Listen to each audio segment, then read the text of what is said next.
Hola, es hora del café. De Café Coloquio Podcast. El mejor podcast de cultura, sociedad y misterio. Desde Medellín, Colombia para el mundo.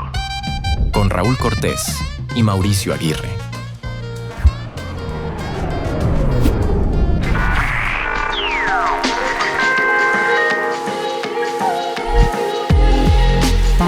¿Qué tal, Mauricio? Bienvenido a Café Coloquio. ¿Cómo estás? ¿Qué tal, Raúl y suscriptores? ¿Cómo han estado? Bienvenidos a este nuevo episodio de Café Coloquio. Bueno, Mauro, vos sabes que nosotros acá tocamos temas de cultura, sociedad y misterio. Así es. Y el día de hoy vamos a sumergirnos en un tema que para mí es fascinante y yo sé que para ti también, y para muchos de nuestros suscriptores, oyentes, amigos, también lo es. Y es que hoy vamos a hablar de una de las mitologías olvidadas y es la mitología yoruba de África Central. Un tema, Raúl, sin duda sensible. Interesante. Sensible, interesante. Y mi palabra o el término sensible es porque quiero aclarar que, Raúl, en ningún momento pretendemos herir ninguna susceptibilidad y al contrario, sí, darle como la imagen verdadera de lo que es esta cultura o mitología africana que llegó de manera muy atropellada aquí a América, ¿cierto? Claro que sí. Por medio de todos estos tráfico de personas, de esclavos en aquel entonces. Entonces toda esta gente llegó aquí a las Américas y obviamente llegó con su cultura. Pero yo quiero hacerle una invitación a nuestros suscriptores, amigos y a ti también, y es que nos sirvamos nuestro café. Para empezar. Para empezar. ¿Listo? Dale. Usted es el encargado del café. Ah, yo soy el encargado del café. Sí. Listo. Hágale sin miedo. Sin miedo al éxito. Vamos a probar a ver qué tal quedó. Bien, bien. ¿Qué tal? Quedó bueno. Muy bien, sin azúcar. Ahí sí te vi bien. Mauro, entonces, bueno, una vez hecha tú como esa aclaración, vos sabes que aquí nosotros exploramos temas interesantes y uno de estos que vamos a explorar hoy, como te decía, y nos sumergiremos en él, es acerca de la mitología africana, pero en especial la yoruba, y para eso tenemos que viajar al corazón de África, donde nos vamos a encontrar con una mitología muy rica en personajes, historias y sobre todo que tiene una carga fuerte filosófica y también de enseñanzas morales. Sí, es que El es yoruba. interesante el yoruba. Y cuando hablas de que nos vamos al corazón de África, hay que tener en cuenta, Raúl, que cuando hablamos de África, hablamos de un continente. Enorme. Y no es que en toda África se practique lo mismo, No. pero creo que hay 4 o 5 territorios o naciones que sí están como muy en armonía con esta religión o mitología de la que vamos a hablar. Bueno, si quiere entramos en materia pues de una vez, y es que cuando hablamos de Yoruba nos referimos a un pueblo como tal y a una lengua. Entonces estamos hablando de Nigeria, estamos hablando de unos 3, 4 países más con Nigeria, donde la mitología o las creencias Yoruba son muy fuertes. Sabemos, como lo decías ahora, que África es un continente enorme y tiene una cantidad de etnias, tiene una cantidad de lenguas, tiene una cantidad de creencias, pero por lo general las creencias en África, por lo general, comparten deidades, dioses y también cierto animismo, como para ir contextualizando a los oyentes. Cuando tú dices deidades, dioses, animismo, sobre todo animismo, ¿a qué te refieres? Cuando yo hablo de animismo es que, por ejemplo, la planta, el árbol tiene vida, la roca tiene vida, el agua, el río, eso es animismo. Hay un espíritu que mueve, por ejemplo, los ríos, hay un espíritu que se mueve en los árboles son sabios ancestrales y le dan vida. Entonces, animismo. Y ahí de donde viene el guardián o el espíritu del río o el guardián del río. Exacto, entonces eso es animismo. Cuando estos elementos, inclusive animales y todos estos rocas, árboles, ríos, cobran vida en el sentido de que hay un alma, un ánima que se manifiesta en medio de ello. Entonces a eso nos referimos como animismo. Entonces, Mauro, el origen de la mitología yoruba, que es muy influyente en África, tiene un desarrollo muy interesante, y lo que vamos a ver hoy en este capítulo es cómo ha influido en nuestra cultura. ¿Cómo llegó, por ejemplo, a Occidente? Hablemos de Occidente, o por lo menos a esta parte, a esta región, porque hablaríamos de Cuba, hablaríamos de Haití, hablamos de Brasil, pero inclusive tú hablabas ahora que también hay una influencia fuerte de esta cultura yoruba en Venezuela. En Venezuela creo que son las montañas del Zulia. Y ahí sí que hay un sincretismo bien interesante que es básicamente el tema de cómo se va mezclando toda esta cultura o mitología con lo que encuentran estas personas que llegan desde África en contra de su voluntad aquí a América, a nuestra región. Bueno, Mauro, vea, ¿por qué decimos que de pronto esto es una mitología, olvidada? En estos momentos, o digámoslo, lo más común es que hablemos de mitología griega y romana, ¿no es cierto? Sí, es como lo común. Como lo común y lo más de moda, ¿cierto? Pero está, por ejemplo, la mitología vasca, está la mitología celta. La mitología egipcia. Es claro. Y incluso está la mitología regional. Claro, la nuestra, la mitología indígena. Incluso hablamos de por decirlo algo, de micro mitologías. Por decir cualquier cosa que se me ocurre, ¿cierto? Porque tú te vas a encontrar... Ya le pongo un nombre. Sí, porque tú te vas a encontrar mitología antioqueña, mitología bayuna, mitología de Boyacá, en fin, de diferentes regiones del país. Sí.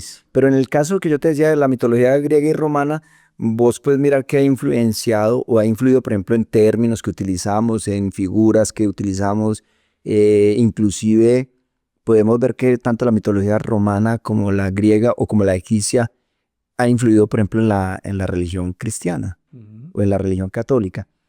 Y esta mitología, en particular la yoruba, muchos la desconocen, pero tienen una influencia muy fuerte en nuestra región. Y vayamos a lo siguiente. Cuando tú hablas de la mitología yoruba, se habla de Olodumare. ¿Quién es Olodumare? Es el principal, ¿no? El principal, el Dios supremo. El Dios supremo, como decimos aquí coloquialmente, el papá de los pollitos. Exacto, y el que tiene unos orichas. Esos orichas son como unas deidades, como una especie de ángeles, que son los que cumplen la voluntad de él y van por toda la tierra dando a conocer a Olodumare y que las cosas salgan como Olodumare quiere en su creación. Y también como llevando su mensaje. Llevando su mensaje, pero es que mira, estamos hablando ya pues en materia de lo que es el Yoruba. Entonces Yoruba, un pueblo, una lengua. Yoruba tiene unas creencias, unos mitos, unas historias, unos personajes. Ahí aparece Olodumare, que es el Dios supremo, que tiene unos orishas, que son los que van y llevan el mensaje a las personas o a los seres humanos, ¿cierto? Entonces, ¿cómo llegó esta mitología acá al continente, Mauro? Pues ya que llegó por medio del tráfico de esclavos desde el África. Exacto. Por eso te decía yo que mitología que llegó de una manera muy atropellada, muy vil a nuestra región, y fue por medio de ese tráfico humano. Tráfico de personas. En el tiempo en que existía todavía, o era más visible o más practicada, porque al parecer todavía existe, la esclavitud. Y en aquel entonces eran cantidades de personas que eran raptadas de alguna manera y obligadas a venir en secuestradas y obligadas a venir en contra de su voluntad en estas embarcaciones, que por cierto dicen los historiadores que eran unas travesías terribles. Unas condiciones infrahumanas. Condiciones infrahumanas, incluso recuerdo en algún momento cómo hablaban de... Ellos tenían también su idiosincrasia como cualquier cultura, y cómo terminaban personas que pertenecían a la realeza de cada región africana. Hablo de princesas, príncipes, que terminaban como esclavos en una embarcación y llegaban para ser vendidos en los puertos en las Américas. Sí, eran prácticamente cosificados. Así es. Vendidos como objetos. Pero bueno, volviendo al tema, ¿por qué es fascinante esta mitología yoruba? Primero por la caracterización de sus personajes, porque tiene una filosofía profunda y bonita. y bonita. Es muy bonita. Claro, en estos personajes y lo que quiere transmitir y hablar del cotidiano, o sea, cómo esas deidades, como Olodumare, como esos orichas, tienen una influencia en el día a día de estas personas que creían en eso, ¿no es cierto? Entonces, bueno, vos estabas hablando acerca de la esclavitud, del tráfico de personas. Llegan todas estas personas con creencias, con estas creencias de esta mitología, y llegan con su cultura, con lo que con sabían. toda su cultura, con todo, llevan a América, porque los traían tanto a Estados Unidos como a Cuba, y allí entonces les prohíben, digamos, los curas y todas estas autoridades de la religión católica, les prohíbe tener libertad de ese culto.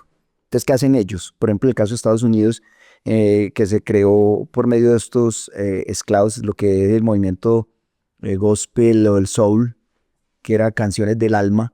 Ellos trataban, por lo menos en noches de luna llena y todo, hacer sus rituales a Yoruba, pero los camuflaban con el cristianismo para que no fueran perseguidos y castigados, y lo mismo pasó en Cuba. Eso es lo que llamamos como sincretismo. Sincretismo. Entonces llega la mitología y la creencia Yoruba, y ellos la cristianizan, o sea, la disfrazan de alguna manera que ahora vamos de alguna deidad. Sí, ahora más adelante vamos a ver, para ellos poder llevar a cabo su ritual. Entonces, producto de esto que nace, llega la mitología, las creencias Yoruba, se mezclan con el catolicismo reinante en ese tiempo y se crea lo que se llama la santería en Cuba. En Haití, vudú.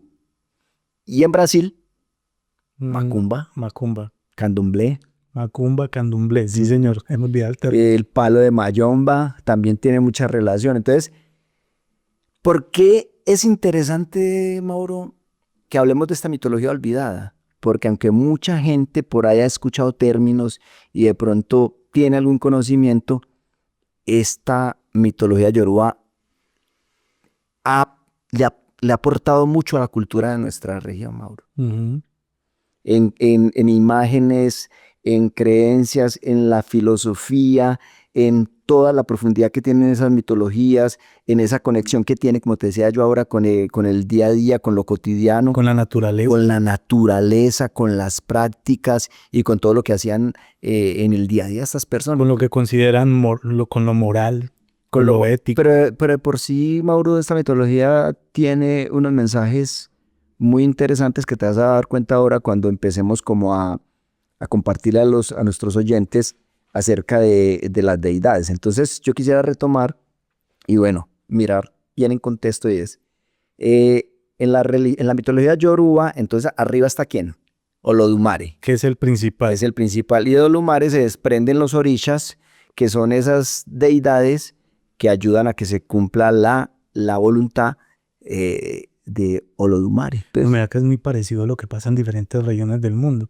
¿Recuerdas que en alguna vez hablamos acerca de lo nuestro, lo aquí de la región de los Embera, y ellos tienen uno que es el corazón del cielo, pues no recuerdo cómo le llaman? Ah, bueno, cuando tú hablas del corazón del cielo, estamos hablando desde la cultura de los mayas, que era como una especie de trinidad. Claro, pero eso sí tiene que ver con los mayas. Y hay uno específicamente, no recuerdo el nombre, que traduce también los chichas. Como corazón del cielo. Sí, los chichas también tienen pues su mitología. Pero volviendo al tema, Mauro, entonces mira, está Olodumare y ya están los orichas. Dentro de los orichas, ¿quiénes están? Está Obalá.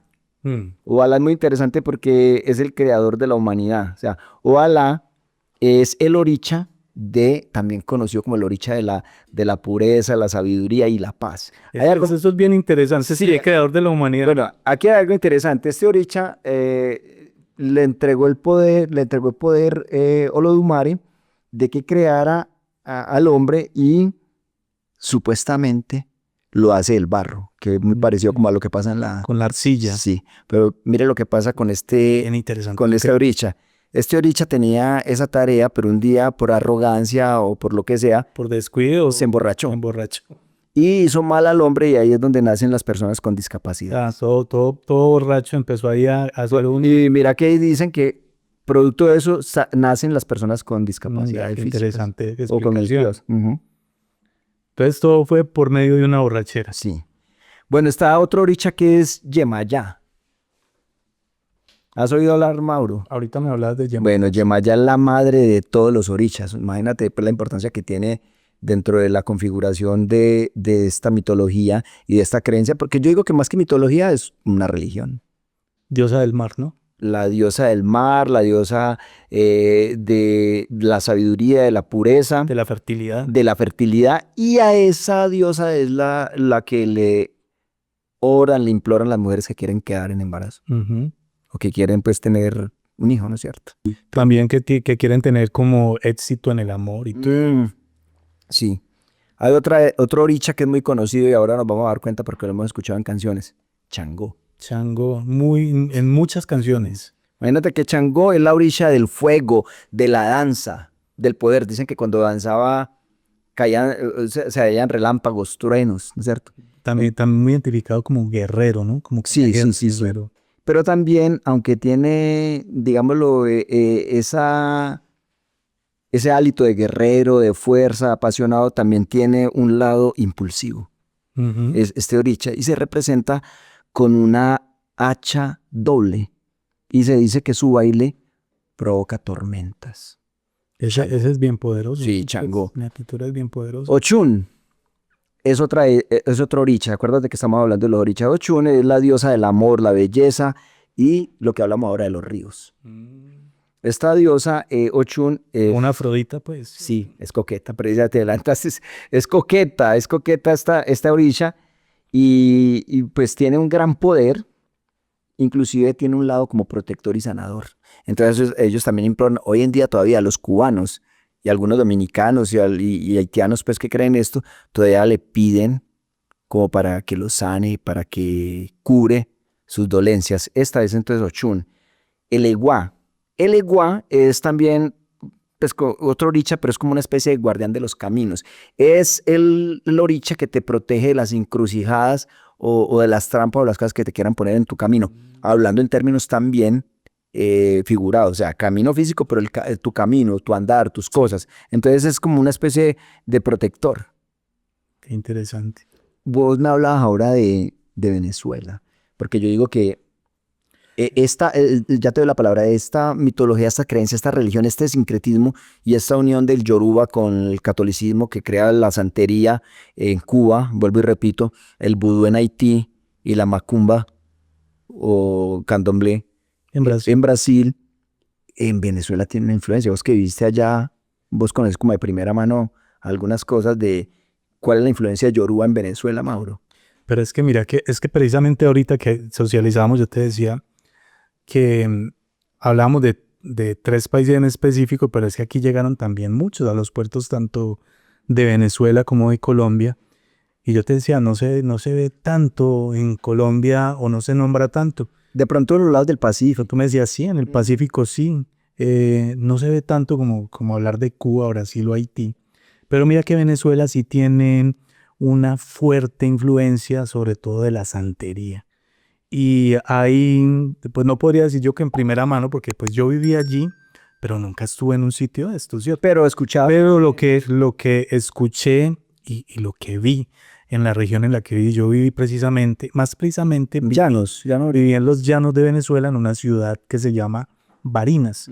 Y el nombre de la ciudad, ellos al igual que nosotros, tienen departamentos, ellos Capital. ellos allá le llaman estados. Y también tienen su capital. Sí, claro. Como acá. Y por ejemplo, Barinas es la capital del estado Barinas. Entonces, estado Barinas, la ciudad capital, Barinas. Es correcto, y es la capital pues como... Pero eso es llano, sí se ve esa Sí. influencia de la santería algo. Es que está muy regado en toda Venezuela este asunto, pero hay una región en particular, es en el Zulia, si no me equivoco. Espero que de pronto los oyentes me saquen de la duda, pero hablan de las montañas del Zulia y allí se practica mucho la santería. De hecho, hay una época del año donde la gente se reúne y hablan de unas prácticas como muy, como te dijera yo, como muy transparentes o blancas, por decirlo de alguna manera, pero también hablan de unas prácticas ocultas, pesadas, más oscuras. más oscuras. Y lo interesante del tema, Raúl, es que cuando hablamos de ese sincretismo, allí se logró fusionar mucho la figura de José Gregorio Hernández, María Lionza. Y hay una figura muy importante en el pueblo venezolano como tal, para los que la siguen, que es María Lionza. Pero María Lionza, al parecer, era una princesa indígena de la región. De hecho, hay una estatua en honor a ella, creo que en Caracas. Pero entonces sí tiene alguna relación con la santería. Sí. Y con la influencia yoruba. Sí, porque allí es donde te digo yo que se da ese sincretismo, tanto con María Lionza como con todo lo José Gregorio Hernández. con todo lo que es la santería. Y hay cosas muy interesantes, porque mira, por ejemplo, en el mundo de Lampa, hay personas, supongo que no solamente Lampa, por eso te digo que es un tema sensible y delicado y no quiero yo herir susceptibilidades, pero lo que vi yo fue básicamente en el mundo de Lampa, algunas personas hacen como una especie de negociación o de pacto. Ritual.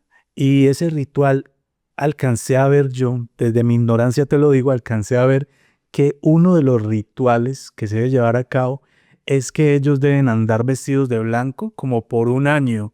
Pues por cierto, estamos de blanco hoy, pero deben estar vestidos de blanco de pies a cabeza durante todo un año, durante todos los días. ¿Para cerrar qué? ¿El cuerpo? ¿Protección? ¿Qué? No sé, pero es una demanda que le hace el chamán o la persona que está haciéndole el trabajo, le dice, tienes que andar de blanco durante un año. Creo que es un año, pero es una temporada larga la que tiene que andar completamente de blanco. Entonces tú, cuando vives en determinado barrio, en tu barrio, y ves que la persona Julano de tal anda de blanco todo el tiempo, está en el proceso de convertirse en todo caso. O sea, está como en el proceso de iniciación. En todo caso, finalmente eso lo que les da es una protección. ¿Tú recuerdas que nosotros hablamos en algún momento de que el siete colores se convertía en mata o se convertía en...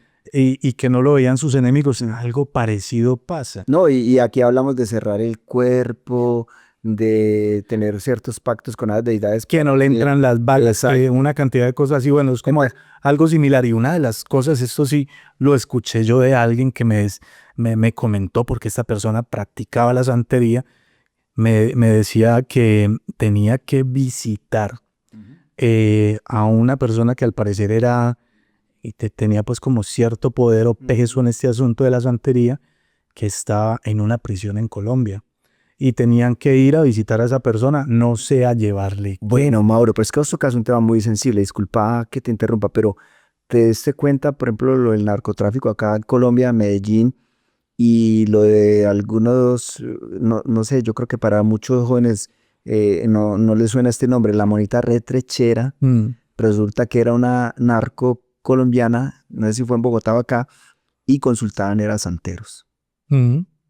Santeros. Un tipo que cogieron acá, también narcotraficante acá, Colombia, en Venezuela, estaba practicando la santería. De hecho, supuestamente para protegerse. Por eso te decía, en este mundo de Lampa, pues es que en algún momento recuerda que incluso había una guerra no solamente en armas, sino también en que Julano, narcotraficante fuerte de determinada región, tenía su bruja y el otro tenía su bruja, y cada quien peleaba también por ese lado con sus cosas oscuras o que nosotros desconocemos. Pero venga, entonces yo considero como importante a esa altura de nuestro podcast es hacer una claridad, porque entonces no podemos satanizar la santería.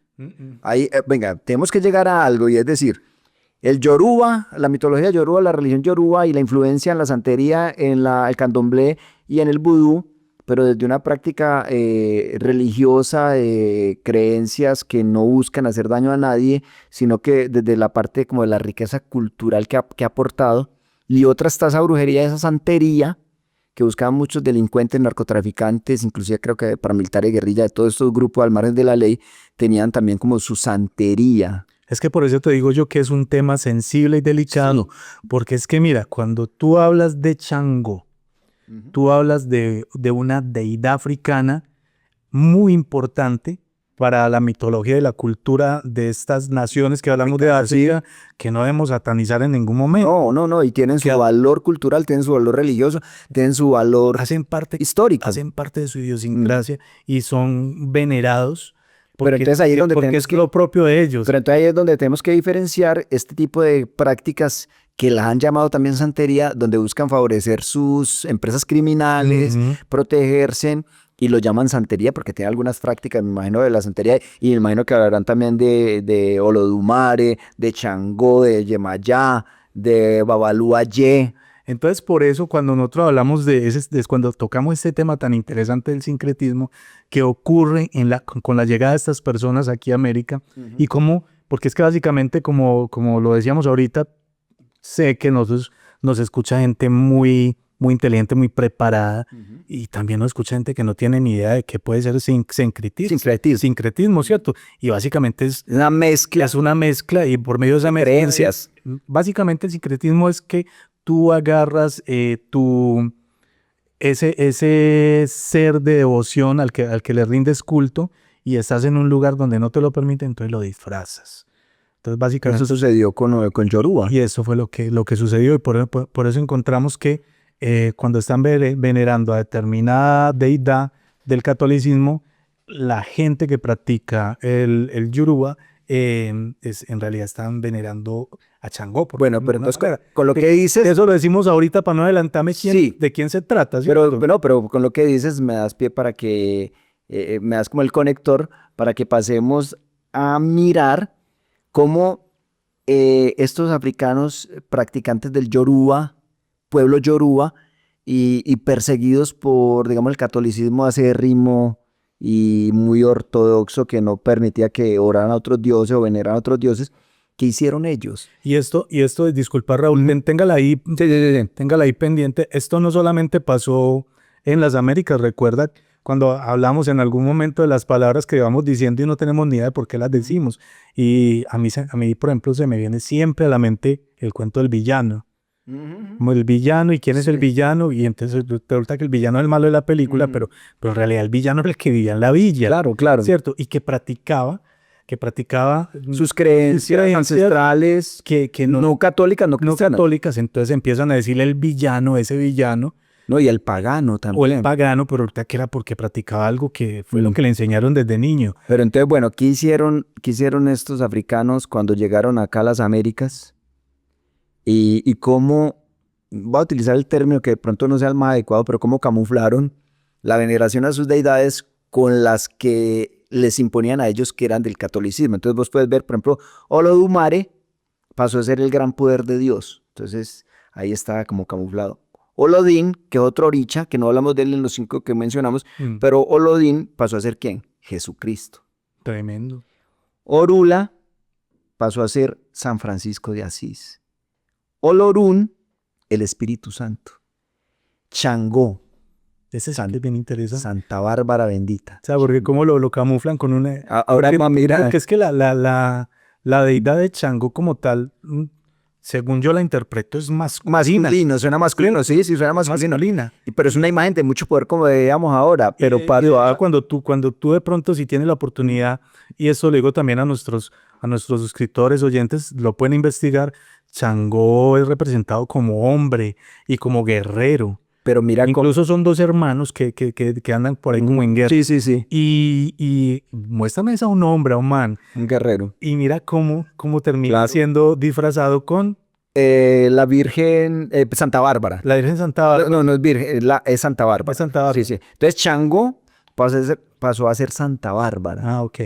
Y Yemayá, la Virgen de Regla. ¿Vos habías oído hablar de la? Pues ahorita me dice que es de por allá de España. Bueno, la Virgen de Regla es como una advocación de la Virgen María, que tiene como, ¿has oído hablar que es que las 1000 vírgenes? Que es básicamente la misma Virgen, pero tiene como unas características diferentes. Entonces, la Virgen de Regla se cree mucho en España, en ella, en República Dominicana y en Cuba. Entonces, Yemayá, digamos, está camuflada dentro del catolicismo, y ya lo que se llama santería. Yemayá, la Virgen de Regla, y Babaluayé es San Lorenzo, que era el patrono de los leprosos, San Lorenzo. ¿San Lorenzo? No era Lázaro. Perdón, San Lázaro. Tienes toda la razón, sí. No sé por qué me fue que San Lorenzo es San Lázaro. Sí, San Lázaro es el patrón de los leprosos. Vea qué interesante cuando hablamos de cómo, por utilizar un término, cuando vos hablas de camuflaje, en estos días veía algo que me pareció tan interesante, me llamó tanto la atención y creo que eso pasó en Cartagena. Aquí en la Cartagena de nosotros. Sí, porque hay una en México también. Y también hay una en España. Y imagínate que hay un personaje en Cartagena que hace parte de toda esa comunidad afro de esa época que logra escapar. Incluso llega a tener mucho poder y funda un pueblo por ahí en la selva. Y mira que ellos empiezan a liberar a algunos de sus hermanos que estaban que en ese momento eran esclavos. Y tú ves que la gente afro tiene unos peinados muy Con interesantes. trencitas. Sí. Surcos, cosas. Resulta que desarrollaron la forma de mandar mensajes por las trenzas. Por atrás de las trenzas y de hacer unos mapas. Ve, pero eso para la independencia. Ese es un tema de podcast que una amiga que es psicóloga me había comentado de eso y hay que investigarlo para que hagamos... Pero sí, era una manera de enviar mensajes a través de las trenzas. Qué tremendo, qué inteligentes, ¿no? Claro, entonces ellos con sus peinados, porque pues su cabello se presta, resulta que mandaban mensajes y... indicando por dónde... Mandaban algunos mensajes y también eran como una especie de mapas. Tranquila que el mapa yo lo llevo en mi cabeza y literal lo llevaba grabado. Afrodescendiente, ¿no es cierto? Y muy posiblemente de la religión o de la religión yoruba. Sí, que de hecho creo que allá fue el primer palenque, ¿no? Mauro, pero venga, nos estamos desviando un poquito, pero usted me toca la lengua. Es que usted debe hablar, por ejemplo, acá en Medellín hay palenque Robledo Palenque. Ya hablaste acerca de eso. ¿Cuál le parece que se llama Robledo Palenque? ¿Qué era un palenque? ¿Vos sabes qué es un palenque? Ya no, cuéntela porque no quiero descacharme. El palenque era... Yo tengo idea, pues, pero no. Bueno, el palenque eran unas comunidades donde llegaban los negros cimarrones. ¿Qué era un cimarrón? ¿Qué era un cimarrón? Negro cimarrón era un negro esclavo que se sublevaba y se volaba. Lograba volarse y llegaba al palenque. Eso, y llegaban y formaban un palenque. Un palenque era una reunión o una comunidad de negros... cimarrones, o sea, que sublevaron, que volaron y formaron pues su grupo palenque. En Robledo había un palenque acá en Medellín. Yo sabía, sino que quería decir, sí sabías. ¿Y saben dónde también? En el Parque de Río. No sé si a usted le tocó, aquí estamos abriendo un paréntesis, ahora lo vamos a hacer retomar a Yoruba. Escuché también lo del Parque de Río. El Parque de Río, que es un parque, le decimos a las personas que no son de acá de Medellín, a los de Bogotá, a los que una plaza en diferentes países. Es una plaza donde pusieron una escultura muy emblemática de Botero, la gorda. ¿Te acuerdas que ahí se congregaba mucha gente de raza negra o afros a esperarse, a encontrarse ahí después de que salían de trabajar? Pero ya ahora es en San Antonio. Pero antes era ya... Claro, en La Gorda. Resulta que ahí históricamente hubo también un palenque. Entonces mira cómo la sangre, cómo la historia y todo eso llama y se reunieron ahí mucho tiempo. Ahora ya se perdió pues de que nos encontramos en La Gorda y que vos veías mucha gente de raza negra o muchos afrodescendientes allí reunidos, pero es que hace mucho tiempo ahí hubo un palenque. Es tremendo. De negros y marrones. Sí, uno se va desviando mucho del tema, pero mira cómo sí hay una conexión muy interesante que tiene básicamente esta mitología, esta cultura Yoruba, y es que tú lo ves hasta en los colores. Cómo interpretan la naturaleza a través de su vestimenta. Ah, claro, total. Y y aquí lo podemos ver. Cómo la persona negra se viste muy colorida. Los colores muy representativos y tiene que ver mucho con su cultura y también con su religión. Mira que uno es más parco, ¿cierto? A la hora de decir. Muy gris, muy blanco, muy negro. Pero en cambio tú ves que ellos se visten de muchos colores. Claro. Y yo de alguna manera, pues, uno quiere interpretar lo que no sabe, pero yo creo que tienen como conexión con eso de la naturaleza. No, la tienen. Entonces mira cómo ha influenciado la mitología yoruba, la religión yoruba a nuestro pueblo, a nuestra región. Entonces, está con la formación de la santería, que es producto de Yoruba al unirse con el catolicismo. Está el vudú, que es producto también de Yoruba al unirse con el cristianismo, con otras creencias en Haití, vudú. Y está el candomblé, que es también la unión de la veneración a esas orishas, de parte de los brasileños, orishas, creencias católicas, y se forma el candomblé. Esas orishas. ¿Cómo? Pensé que estaba hablando como argentino. No, pero sí dice orichas. Entonces, de hecho hay una agrupación musical cubana que llama oricha. Mire que usted me pica la lengua también porque usted acaba de hablar del vudú. Hombre, bien interesante aclarar que es que la gente, otra vez los amigos de Hollywood, hablan del vudú, identifican al vudú Con los zombies. con el muñeco, que le ponen los alfileres y eso. Y hacer zombies también. Y el asunto de los zombies ya eso es más de Haití, ¿cierto? Ah, sí, sí. Bueno, yo estaba hablando de Haití también. Lo que pasa es que cuando hablamos del vudú sí hablamos de Haití, pero también se da mucho en Nueva Orleans y todo eso. En por allá. Jamaica. Pero mira cómo hay que aclarar que es que venga, el vudú no es eso. No, es una religión seria. Es una religión seria. Claro, y con unas enseñanzas bien interesantes. claro. Pero mira cómo han satanizado todo esto, viejo.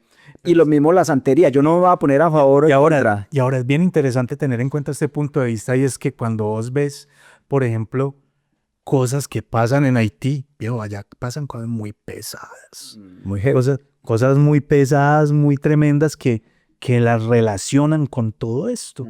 Entonces uno dice, bueno, ¿será que es que también están haciendo una especie de sincretismo ellos para poder hacer sus vainas raras y las están disfrazando con... Pero Mauro, la idea aquí es eso, o sea, no de pronto satanizar este movimiento, porque yo digo, estamos mirando cómo el Yoruba le ha aportado a la cultura nuestra, entonces estamos hablando acerca de la santería, el candomblé, el vudú, cómo le ha aportado pues desde esas creencias y desde ese sincretismo y desde esa unión de estas creencias religiosas con las que ya imperaban acá en el continente. Está lo de las modas, lo que vos estás diciendo también, eso viene del Yoruba, de África, pero también está, viejo, la influencia en la música. En la música, bien interesante.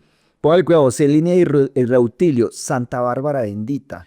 ¿La has escuchado? La invitamos, no la podemos reproducir. No la podemos reproducir por problemas de derechos de autor y todo eso. Pero es una canción que suena mucho. Ay, pegajosísima. ¿Y cuánta gente lo ha cantado y no sabe que tiene influencia del Yoruba? Y dice, en nombre de mi nación, algo así, Santa Bárbara Bendita. Y el estribillo, el coro dice, que viva Changó, que viva Changó, señores.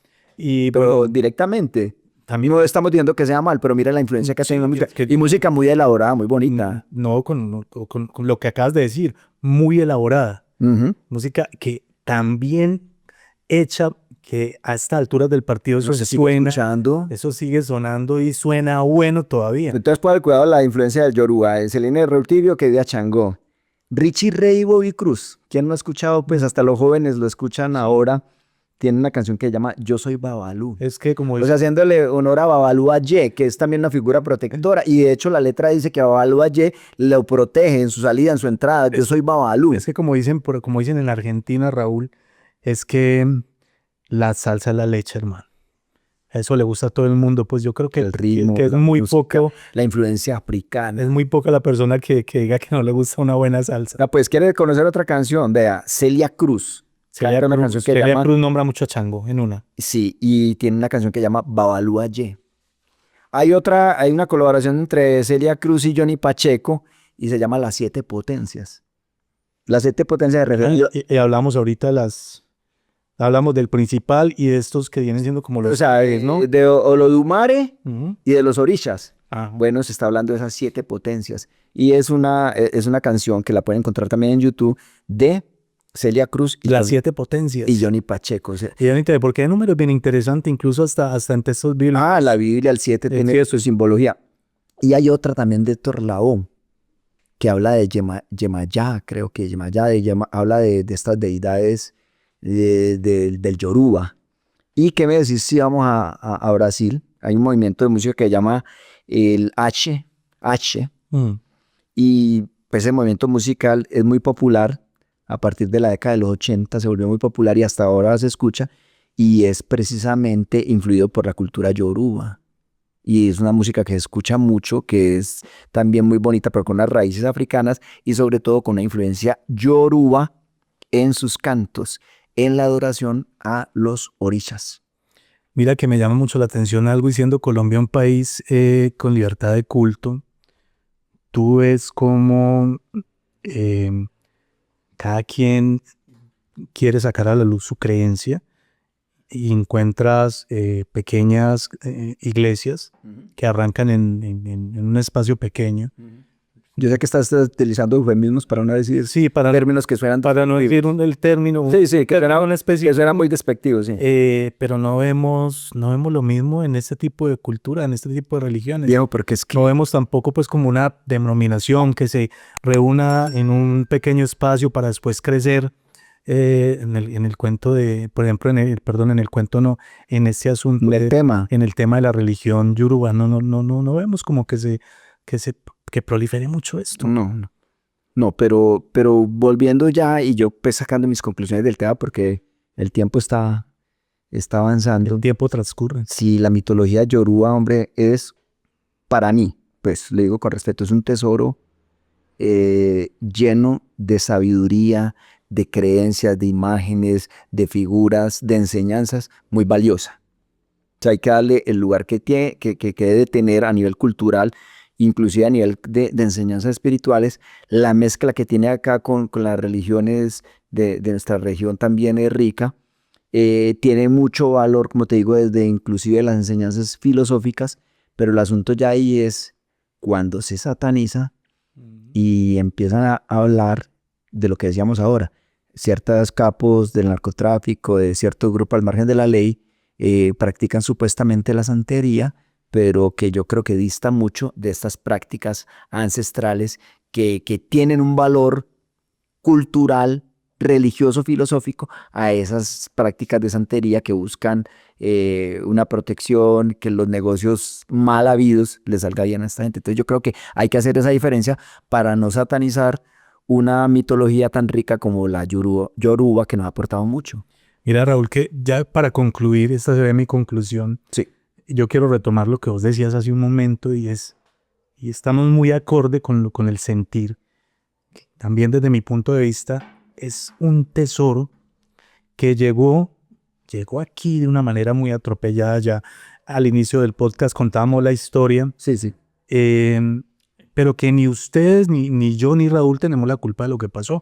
Nosotros vivimos ahorita en esta región y es importante aclarar que lo tenemos allí, que hay mucha gente que practica esto. Y que rescatemos lo valioso. Que podemos rescatar lo bonito, lo valioso, lo que realmente es. Y lo que realmente nos aporta a nivel cultural. Porque es que llegan a nosotros falsa información. Es la palabra, Raúl, falsa información de lo que realmente es, y vuelvo y reitero lo que tú dices, que realmente es un tesoro. Sí. Es un tesoro que vino a través de todo el sufrimiento, el dolor y el dolor de estas personas que llegaron, pero venía eso en sus corazones, en su mente. Hay que valorar eso. Lo empezaron a practicar acá, hay que valorar eso bonito, porque es que nosotros de alguna manera también tenemos esa mezcla. Claro. Somos producto de toda esa mezcla. En nuestro ADN hay sangre de nuestros ancestros que también viene de allá, así nos veamos blanquitos, pero, pero nosotros también tenemos de por allá algo que llegó. Sí, claro. Y llegó y está dentro de nosotros. Raúl,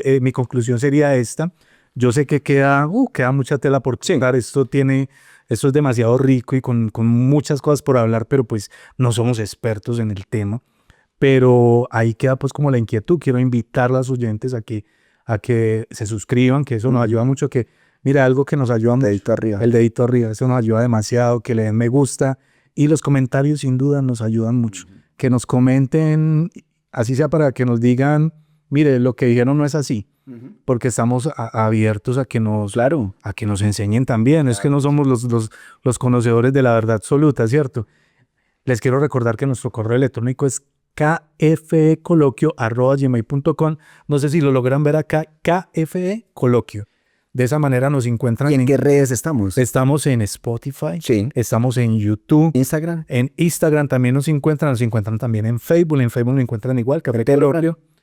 Telegram también tenemos un grupo, los invitamos al grupo de Telegram. Y estamos también en Apple Podcast, ¿cierto que sí? Sí. Bueno, ya son las plataformas de streaming. Claro, en Spotify, en Apple Podcast. Y tenemos Spreaker. Y bueno, y les recuerdo, como les decía, nuestro correo electrónico es kfecoloquio@gmail.com. Nosotros, ¿qué pretendemos con el correo? Que nos digan qué temas quieren que hablemos. Sí, claro. Porque no hablan de tal tema. Por ejemplo, ahorita hablabas de que una suscriptora de los mensajes de las trenzas. Los mensajes de las trenzas. Bueno, es algo que vamos a investigar para poder traerlo acá y desglosarlo bien chévere, pues bien bacano, y que la gente lo comparta con otro. Raúl, No siendo más, nos vemos en un próximo episodio. Mauro y oyentes, hasta pronto. Hasta pronto.